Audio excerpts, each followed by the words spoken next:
नमस्कार, मैं हिंदी अध्यापिका आपके सामने प्रस्तुत हूँ आज के हिंदी वीडियो असाइनमेंट के साथ, जिसका नाम है बतुकम्मा। और ये असाइनमेंट हम ले रहे हैं कक्षा 8वीं के लिए, तृतीय भाषा के लिए। तो आज का हमारा असाइनमेंट शुरू होता है, जिसका पहला प्रश्न है, तेलंगाना संस्कृति को दर्शाने वाला त्योहार कौन सा है? ऐसा कौन सा त्योहार है जिससे हमें पता चलता है कि ये त्योहार जो है तेलंगाना संस्कृति के बारे में हमें बताता है? तो उस त्योहार का नाम है बतुकम्मा। जो तेलंगाना संस्कृति को बताने वाला त्योहार बतुकम्मा है। हमारा दूसरा प्रश्न है, बतुकम्मा में सजाई जाने वाली थाली का नाम क्या है? जो थाली फूलों से सजाई जाती है बतुकम्मा त्योहार के दौरान, तो उस थाली को क्या कहा जाता है? यहाँ पर दूसरे प्रश्न में पूछा गया है, बतुकम्मा में सजाई जाने वाली थाली को क्या कहते हैं? उसका क्या नाम है? उसका नाम है थम्बलम। थाली का नाम क्या है? थम्बलम, जो बतुकम्मा नामक त्योहार में फूलों से सजाई जाती है। इससे अगला प्रश्न है प्रश्न नंबर 3। प्रश्न नंबर 3 में पूछा गया है, बतुकम्मा में स्त्रियां क्या क्या पहनती हैं? औरतें जो है बतुकम्मा त्योहार के दिन जो है कैसे कपड़े पहनती हैं, क्या क्या पहनती हैं?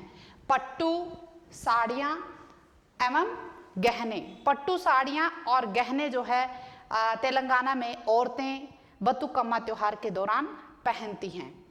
अगला प्रश्न है, आंगन शब्द को अंग्रेजी में क्या कहते हैं? आंगन शब्द का अंग्रेजी में अर्थ क्या है? तो यहाँ पे पूछा गया है। कोर्टयार्ड को आंगन कहा जाता है। कोर्टयार्ड अंग्रेजी का शब्द है और उसका हिंदी में अर्थ है आंगन। अगला प्रश्न है प्रश्न नंबर 5। प्रश्न नंबर 5 जो आपके स्क्रीन पे है, उसमें पूछा गया है, वितर्क शब्द में से मूल शब्द और उपसर्ग दोनों शब्दों को अलग अलग करके बताना है। वितर्क जो शब्द है, नया शब्द है, उसमें मूल शब्द क्या है और उसमें उपसर्ग क्या है? तो यहाँ पे उपसर्ग है वी और तर्क यहाँ पर मूल शब्द है। जब दोनों को जोड़ दिया जाता है तो वो बन जाता है वितर्क। तो अगला सवाल है सवाल नंबर 6। छठे प्रश्न में पूछा गया है, विशाल शब्द का अंग्रेजी में क्या अर्थ है? विशाल जो शब्द है उसको अंग्रेजी में क्या कहते हैं? What is the meaning of Vishal in English? तो यहाँ पे है, उसको ह्यूज कहा जाता है, बहुत बड़ा।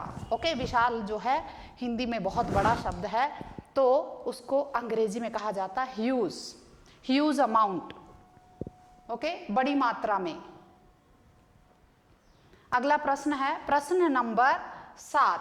प्रश्न नंबर 7 में पूछा गया है, इस पर्व को मनाने में बहुत मजा आएगा। देखो, इसको समझने की अधिक आवश्यकता है, क्योंकि यहाँ पर उचित विराम चिन्ह लगाकर वाक्य को पूरा करना है। यहाँ पे प्रश्न में ही उत्तर दे दिया गया है, हमें सिर्फ यहाँ पर पंक्चुएशन उसमें लगानी है, पूर्ण विराम वहाँ पर लगाना है। उचित विराम, जो भी विराम उसमें उसकी कमी है, उस विराम को यहाँ पर हमें लगाना है। तो इस पर्व को मनाने में बहुत मजा आएगा। तो यहाँ पर ना तो कोई जो है हमने बहुत सारे जो संज्ञा सर्वनाम शब्दों का प्रयोग किया है, तो उसमें कोमा लगाने की जरूरत नहीं है। तो यहाँ पे ना ही किसी प्रश्न के बारे में पूछा गया है, कोई भी इंटरोगेटिव शब्द भी नहीं है, वो भी हम नहीं लगा सकते। तो यहाँ पर ये साधारण वाक्य है और इसमें पूर्ण विराम की कमी यहाँ पर नजर आ रही है। तो यहाँ पर हमें वो पूर्ण विराम लगाना होगा, फुल स्टॉप जिसको अंग्रेजी में कहते हैं, लेकिन हिंदी में उसको कहा जाता है पूर्ण विराम। तो इस पर्व को मनाने में बहुत मजा आएगा। यहाँ पर हमें देखने में पता चलता है कि इस वाक्य में पूर्ण विराम नहीं लगा है, तो आपको पूर्ण विराम यहाँ पर लगाना है। अगला प्रश्न है, प्रदूषित शब्द में से मूल शब्द और प्रत्यय को अलग करके, उपसर्ग को अलग करके रखिए। देखो, यहाँ पे प्रदूषित जो शब्द है उसमें हमें जो है प्रीफिक्स और मेन वर्ड को अलग अलग करना है। उपसर्ग इसमें क्या है? प्रदूषित में प्र जो है उपसर्ग है और दूषित यहाँ पर मूल शब्द है। दोनों को अगर हम जोड़ते हैं, प्र और दूषित दोनों को एक साथ मिलाने पर नया शब्द बनता है प्रदूषित।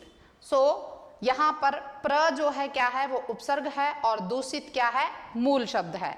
तो इसी के साथ आज का हमारा वीडियो यहीं पर समाप्त होता है। धन्यवाद।